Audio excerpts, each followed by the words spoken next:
Hello student, my name is Madhu Bhalla. Welcome to अभ्यास।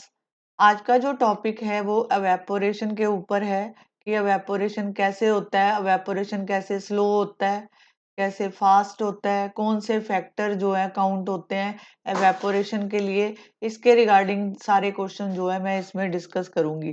सबसे पहले देखो, किसी भी चीज को की स्टेट को चेंज करने के लिए, कोई भी स्टेट मतलब solid to liquid, liquid to vapour,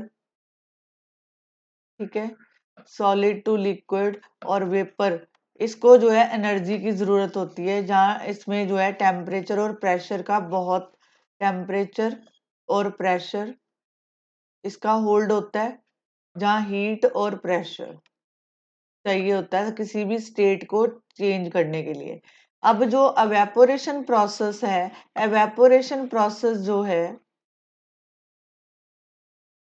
evaporation process जो है, यहाँ पे क्या होता है कि जो लिक्विड है, लिक्विड सीधे जो है वेपर में कन्वर्ट हो जाते हैं, वेपर में कन्वर्ट हो जाते हैं।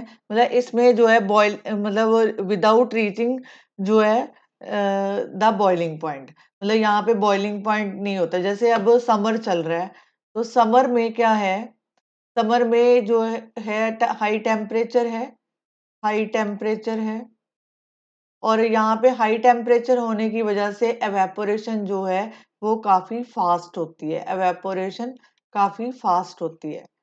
और जो एवेपोरेशन है इस टेम्परेचर पे भी हो रही है। अगर आप किसी भी चीज को ओपनली छोड़ देते हो, जैसे मैं सिंपल सा एग्जांपल दूं डेली लाइफ का, कि वेट क्लोथ ड्राई, ड्राई, तो आपने देखा होगा कि समर है तो समर में जो है वो गीले कपड़े बहुत जल्दी सूख जाते हैं, ठीक है। तो ये क्या है, एवेपोरेशन है। दूसरा है, घर में मॉपिंग होती है, जैसे पोछा लगाते हो, तो उसमें क्या होता है, आप देखते हो कि फर्श जो है, फ्लोर जो है, फ्लोर जो है जल्दी सूख जाता है। तो कहने का मतलब है कि समर में एवेपोरेशन जो है, एवेपोरेशन फास्ट होती है,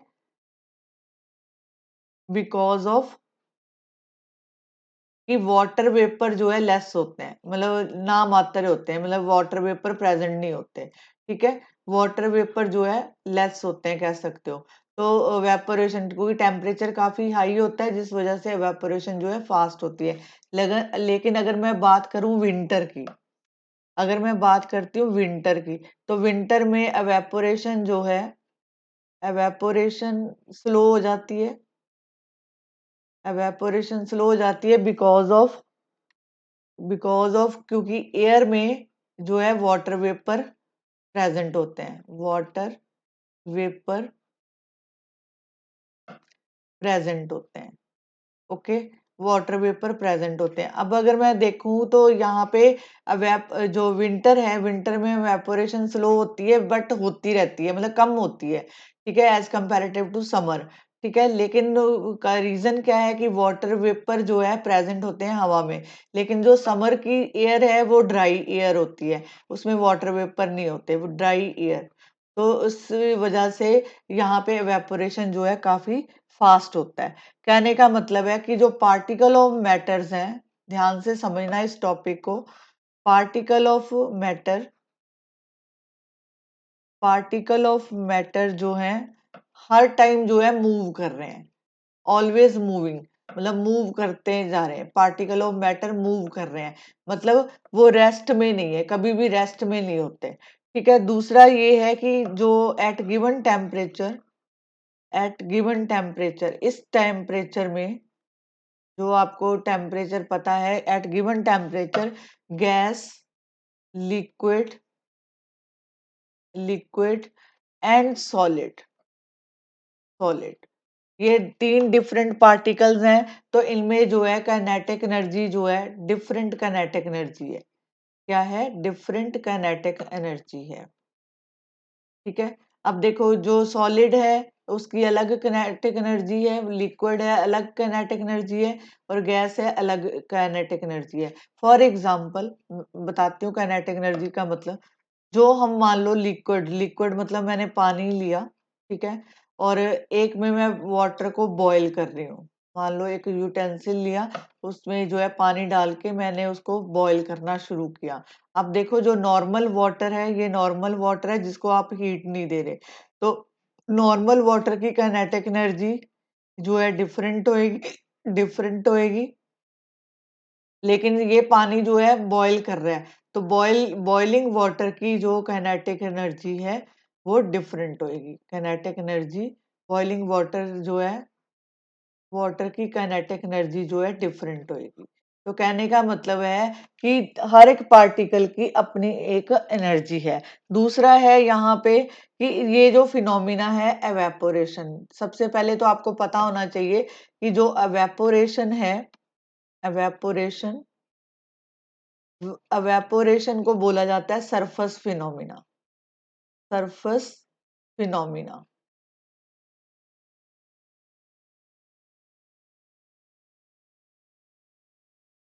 इसको सरफेस फिनोमिना बोला जाता है।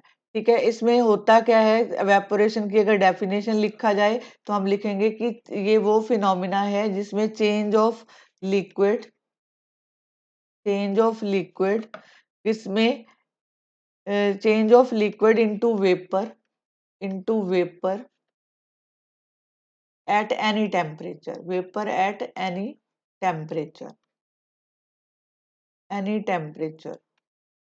below its boiling point, below its boiling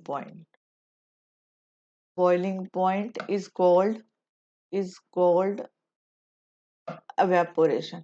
कहने का मतलब है कि ये अपन जैसे हम कोई चीजों को बॉईल करते हैं, जैसे मान लो मैंने पानी लिया, इस वाटर लिया, इसको जो है यहाँ पे हीट किया, हीट करने से यहाँ पे वेपर बनने शुरू हो गए, तो ये पानी तब भी एवेपोरेट होएगा।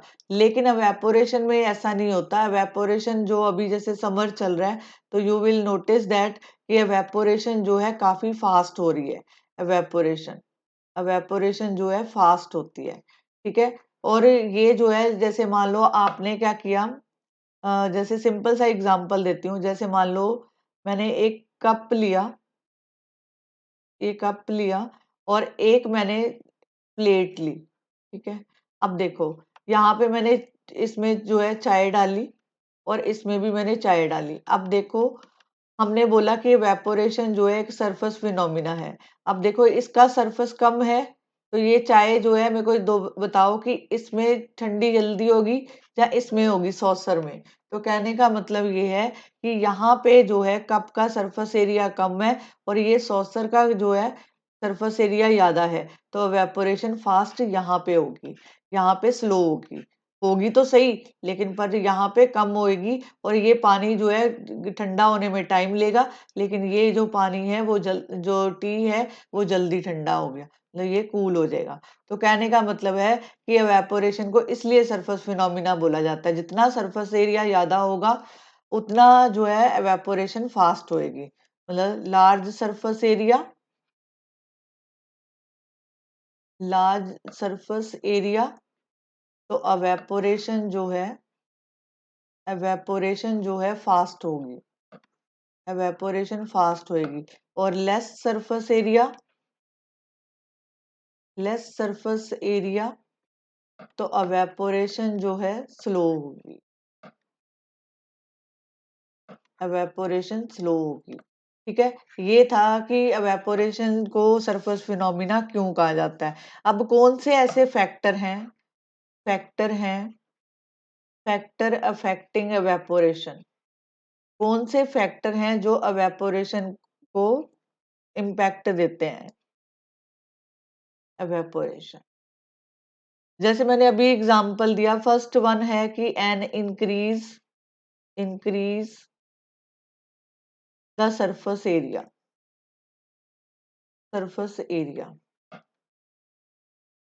अगर मैं सरफेस एरिया इंक्रीज कर जाती हूँ, क्योंकि एवेपोरेशन को सरफेस फिनोमिना बोला जाता है, अगर सरफेस एरिया इज इंक्रीज तो rate of if surface area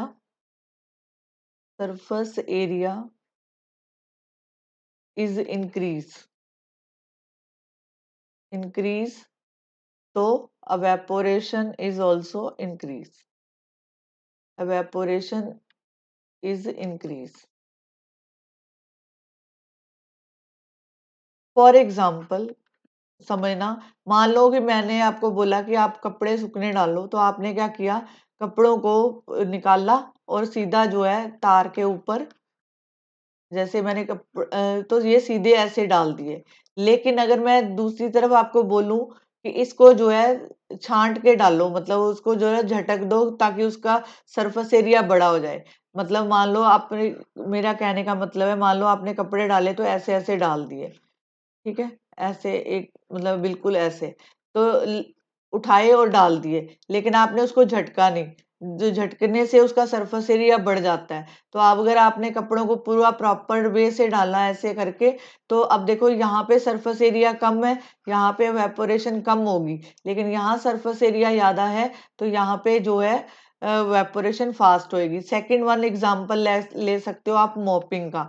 आजकल जितने भी फर्श पे आप जैसे पोछा लगाते हो, मॉपिंग करते हो, तो साथ के साथ फर्श सूख जाता है। जितना सरफेस एरिया ज्यादा है, उतनी ही यहाँ पे जो है क्या कहते हैं कि वेपोरेशन फास्ट होगी। कहने का मतलब है कि यहाँ पे जो है जो जैसे वेट क्लोथ हैं, वेट क्लोथ समर में जो है बहुत जल्दी सूखते हैं, समर में बहुत जल्दी सूखते हैं, ड्राई हो जाते हैं, ठीक है, बिकॉज ऑफ जो है किसकी वजह से, सरफेस फिनोमिना की वजह से। जितना सरफेस एरिया बढ़ाओगे उतनी एवेपोरेशन फास्ट हो जाएगी। अब सेकंड एग्जांपल है an increase temperature, an increase, second है इसका इंक्रीज टेम्परेचर। अब देखो मैंने आपको अभी एग्जांपल दिया था, एक बकेट लिया, उसमें मैंने वाटर डाला, और एक में मैंने बकेट लिया और इसको हीट करना शुरू किया। यहाँ पे उसको हीट दे रहे हैं, यहाँ पे टेम्परेचर जो है राइज हो रहा है।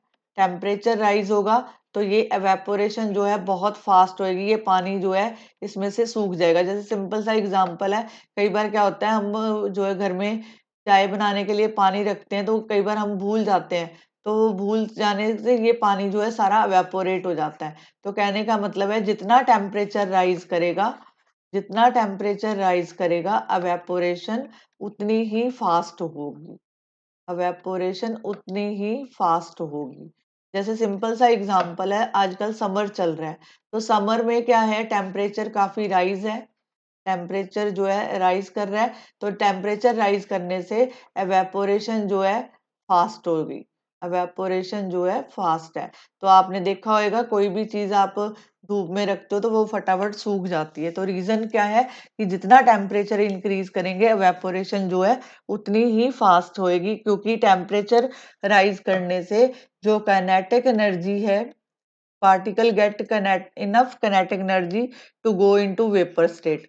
तो मतलब जैसे मान लो हम कह सकते हैं, जैसे हमने कोई चीज को सूखने के लिए डाला धूप में, तो सन की प्रेजेंस में डाला, तो क्या हो गया, वो जो है जल्दी सूख जाएगी। क्यों? क्योंकि जो पार्टिकल्स हैं, particles get enough, get enough kinetic energy to go into the vapour state, into vapour state, तो वो वेपर स्टेट में फटाफट आ जाते हैं, ठीक है, वेपर स्टेट।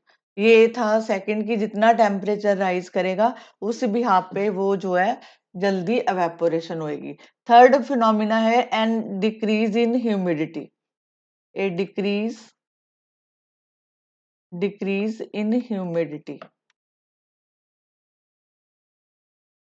मान लो कि मेरे पास, हमने दो एयर देखी, एक तो ड्राई एयर, ठीक है, और एक वाटर वेपर एयर। जैसे वाटर वेपर,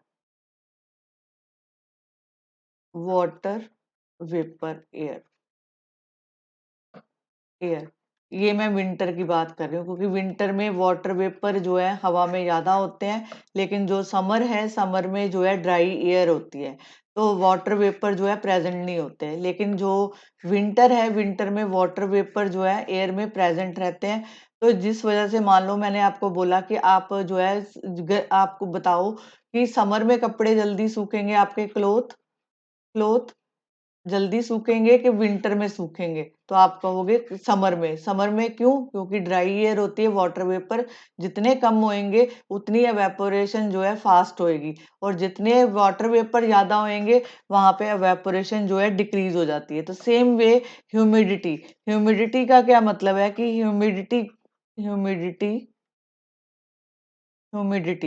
का मतलब है amount of water vapour, amount of water vapour present in air, present in air.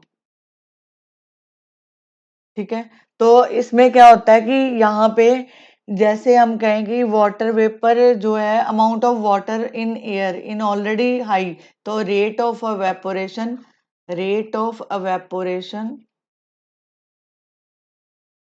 Evaporation decrease करेगा, वेपोरेशन डिक्रीज करेगा। आप इसको वेपोरेशन डिक्रीज, आप इसको जो है ऐसे भी जोड़ सकते हो कि जैसे मैंने बोला कि विंटर में वाटर वेपर जो है एयर में ज्यादा होते हैं, तो कपड़े सूखने में टाइम लगता है, एवेपोरेशन होती है लेकिन वो स्लो हो जाती है, डिक्रीज हो जाती है। लेकिन अगर वो हवा में वाटर वेपर हो ही ना, तो वहां पे जो है एवेपोरेशन फास्ट होएगी। तो कहने का मतलब ये है कि ह्यूमिडिटी में अमाउंट ऑफ वाटर वेपर जो है present in air, so that's why rate of evaporation decrease होता है। अब बारी आती है कि विंडी, जैसे हम लिखेंगे इसमें an increase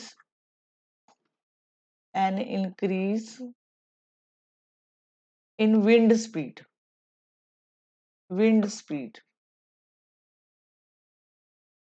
an increase in wind से, एक तरफ फास्ट एयर चल रही है और एक तरफ स्लो एयर चल रही है। ठीक है, आप बताओ दोनों में से एवेपोरेशन फास्ट किस में होएगा? फास्ट एयर में। ठीक है, तो यहाँ पे एवेपोरेशन जो है फास्ट होएगा, फास्ट एयर, जितनी एयर फास्ट होएगी उतनी एवेपोरेशन जो है ज्यादा होएगी। जैसे हम कह सकते हैं कि cloth dry faster on A windy day, cloth dry faster on A windy day. जितनी हवा तेज चलेगी उतनी एवेपोरेशन जो है फास्ट होगी। उसका कारण क्या है कि जब हवा तेज चलती है तो पार्टिकल्स ऑफ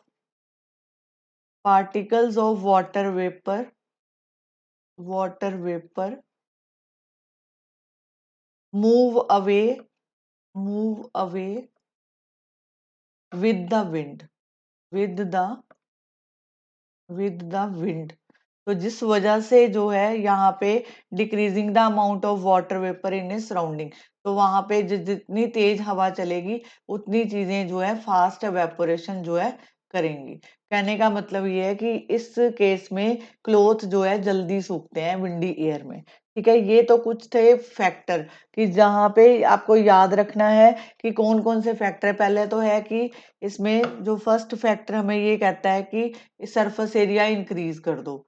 ठीक है, सरफेस एरिया इंक्रीज कर दो। सेकंड, हमें जो एवेपोरेशन का जो फैक्टर ये कहता है कि टेम्परेचर को राइज कर दो। टेम्परेचर जितना राइज होगा एवेपोरेशन उतनी फास्ट होएगी। ह्यूमिडिटी, ह्यूमिडिटी का मतलब है कि जितने वाटर वेपर, वो डिपेंड करेगा वाटर वेपर के ऊपर। अगर वाटर वेपर जो है कम है तो एवेपोरेशन फास्ट होगी, अगर वाटर वेपर ज्यादा है एवेपोरेशन कम होएगी। और फोर्थ पॉइंट है कि स्पीड ऑफ विंड के ऊपर डिपेंड करता है, स्पीड ऑफ विंड कि अगर स्पीड ज्यादा है तो उसमें काइनेटिक एनर्जी भी ज्यादा होगी, जिस वजह से जो है चीजें जल्दी जो है वहां से एवेपोरेशन होती है। ठीक है, ये तो कुछ फैक्टर थे। अब है कि evaporation, how does how does evaporation evaporation cause cooling।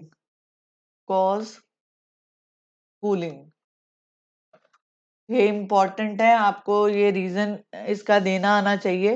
ठीक है, अब देखो इसमें आप एग्जाम्पल कैसे दे सकते हो, how does evaporation cause cooling. जैसे आप मान लो कि नहा के बाहर आए, तो आप बाहर पंखा चल रहा है, फैन चल रहा है, आप एकदम से फैन के नीचे आते हो तो वहां पे आपको कूलिंग इफेक्ट महसूस होता है, कूलिंग ठंडा ठंडा लगता है। ठीक है, जैसे एक और एग्जांपल देती हूँ कि जैसे मान लो एसीटोन, एसीटोन मतलब nail polish remover, nail polish remover, polish remover. आपने उसको अपने हाथ में लिया नेल पॉलिश रिमूवर को, तो आपको क्या लगता है, वो ठंडा ठंडा लगता है। रीजन क्या है, ये जो आपने एसीटोन डाला, नेल पॉलिश रिमूवर डाला, इसने जो एनर्जी है वो कहाँ से ली, पाम से, आपके हथेली से एनर्जी ली, उसको एब्जॉर्ब किया, और ये कूलिंग इफेक्ट। जैसे हम एग्जांपल दे सकते हैं दूसरा इसका, कि ये जो है particle gain energy from your palm and surrounding, और साथ में evaporating causing the palm to feel cool. तो इसीलिए हमें पाम जो है कूल फील होता है, ठंडा ठंडा लगता है, कूल फील होता है। ठीक है, दूसरा एग्जाम्पल है, जैसे आजकल जो है समर चल रहा है, तो आपने देखा होगा कई लोग जब रूफ पे बैठते हैं, छत पे बैठते हैं, जहाँ अपने घर के आंगन में बैठते हैं, तो वो क्या करते हैं, बैठने से पहले शाम के टाइम वहां पे पानी जो है छिड़कते हैं, वाटर जो है वहां पे डाला जाता है। जब वाटर से उसको अपने आंगन को धोते हैं या छत को धोते हैं, तो वो क्या होता है, ये जो अंदर छत के ऊपर सारा दिन जो है हीट, वो छत जो है हीट एब्जॉर्ब करती रहती है, हीट एब्जॉर्ब। ठीक है, तो जब आप इसमें पानी डालते हो, तो पानी डालने की वजह से ये जो पानी जब लेटेंट हीट के कांटेक्ट में आता है, तो वहां पे कूलिंग इफेक्ट बनाता है, वहां पे कूलिंग इफेक्ट जो है बनता है। ठीक है, तो कहने का मतलब है latent heat of vaporisation of water help to cool the hot surface, तो सरफेस को हॉट रखता है। अब आपको अगर पूछा जाए, क्वेश्चन है इसमें कि why should we wear cotton cloth, cotton cloth in summer. ठीक है, समर में हम कॉटन क्लोथ क्यों पहनते हैं, तो कॉटन क्लोथ जो है, कॉटन कॉटन क्लोथ जो है गुड एब्जॉर्बर है, absorber of water, water and helps in absorbing the absorbing the absorbing the sweat and exposing it to the atmosphere for easy evaporation, for easy evaporation। कहने का मतलब ये है कि जब हम समर में जो है कॉटन के क्लोथ डालते हैं, तो ये जो है कॉटन के क्लोथ डालने का मेन मकसद होता है, कॉटन जो है इजीली एब्जॉर्ब कर लेती है वाटर को। तो जब वो वाटर जो हमारी बॉडी में जो हीट होती है उसके कांटेक्ट में आता है, तो वहां पे कूलिंग इफेक्ट जो है बनता है, तो वहां पे एवेपोरेशन जो है इजिली हो जाती है।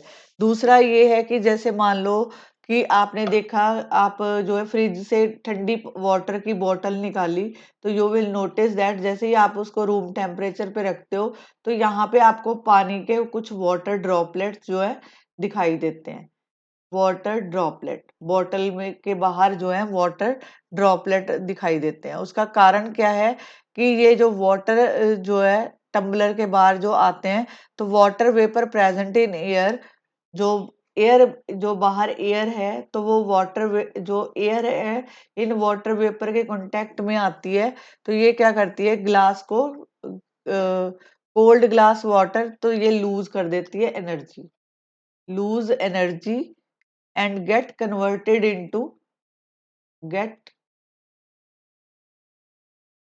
Gate converted into liquid state, liquid state. दोबारा सुनो मैंने क्या बोला, आपने एक फ्रिज में से बोतल निकाली, तो आपने देखा कि बोतल के जो है सरफेस, यहाँ पे बोतल के बाहर कुछ वाटर वेपर आपको दिखाई दिए, तो उसका रीजन क्या था, कि जब water vapour present in air on coming in A contact with the cold glass of water, तो जो बाहर की एयर है वो इसके कांटेक्ट में आई, तो यहाँ पे क्या हुआ, उसने एनर्जी लूज कर दी और जिसकी वजह से वो कन्वर्ट हो गए लिक्विड स्टेट में। तो इसलिए जो है बॉटल के बाहर आपको जो है ये दिखाई देते हैं। उसके बाद है इसमें क्वेश्चन जो पूछे जाते हैं कि समर में हम कौन से कलर के कपड़े पहनते हैं, तो हमें हमेशा लाइट कलर के कपड़े जो है पहनने चाहिए, लाइट कलर क्लोथ वेयर करने चाहिए। क्यों? क्योंकि जो है reflect heat, light colour reflects, light colour reflect heat and cotton clothes has pore on it, has pores in it, तो उसमें पोर्स होते हैं विच एब्जॉर्व हीट, वो हीट को एब्जॉर्व कर लेते हैं, मतलब which absorb sweat, sorry sweat and allow the sweat to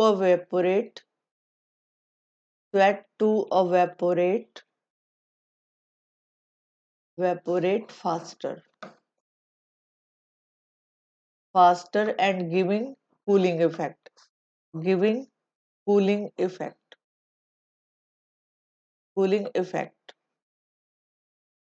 ठीक है। अब इसमें एक और क्वेश्चन आता है कि पूछा जाता है कि why are we able to sip hot tea or milk faster from a saucer rather than a cup, मतलब जैसे मान लो चाय बहुत गर्म है तो मैंने एक कप लिया, इसमें चाय डाल ली, फिर मैंने चाय को एक सॉसर में डाल दिया, ठीक है, यहाँ पे भी चाय डाल ली।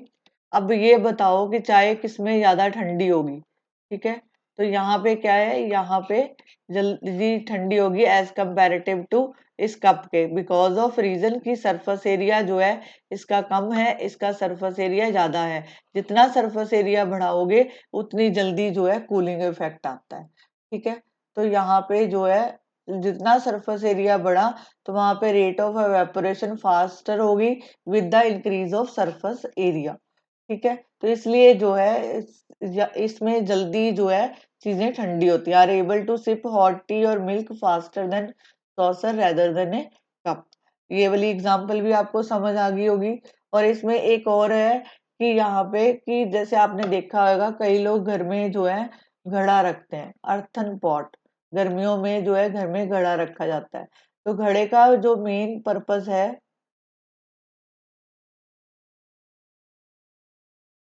होता क्या है कि यहाँ पे ना इसके सरफेस पे छोटे छोटे पोर होते हैं, इसके सरफेस पे पोर्स होते हैं, तो यहाँ से पानी जो है रिसता रहता है, अंदर वाला पानी रिसता रहता है, जब पानी रिसता रहता है तो वो बाहर की हीट के कांटेक्ट में आता है, हीट जो बाहर एयर है जो गर्म हवा है उसके कांटेक्ट में आता है, तो ये जो है इस वेपोरेशन को फास्ट कर देता है, तो यहाँ से वेपोरेशन होने की वजह से यहाँ पे कूलिंग इफेक्ट जो है आपको घड़े का पानी भी जो है ठंडा पीने को मिलता है।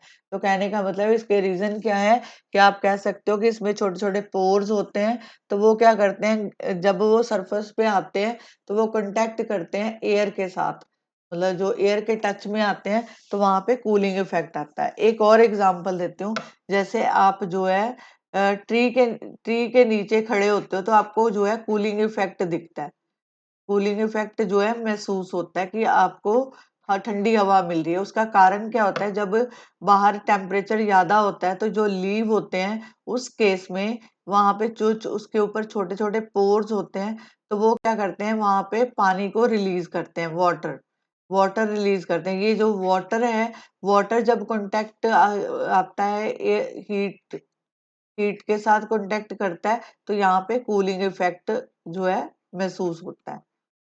जैसे आप देख सकते हो गर्मियों में अगर आप कोई नहर के पास हो, ठीक है, तो नहर के पास जो है पानी जो एरिया है जो उस एरिया जो नहर के पास है वहां पे भी कूलिंग इफेक्ट होता है।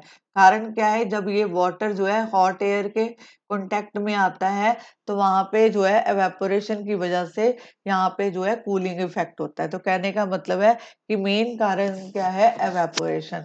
होप सो कि आपको जो मैंने एग्जांपल दी वो समझ आई होंगी। अगर आप एनसीईआरटी फॉलो कर रहे हो तो अगर आप ये भी ध्यान से पढ़ लेते हो तब भी आपका पेपर जो है क्लियर होएगा। ठीक है, आपको होप्स हो कि ये लेक्चर पसंद आएगा, तो आप अपनी ये वीडियो को अपने फ्रेंड्स के साथ शेयर करो, चैनल को सब्सक्राइब करो और लाइक करो वीडियो को। मिलते हैं नेक्स्ट चैप्टर में। Thank you very much.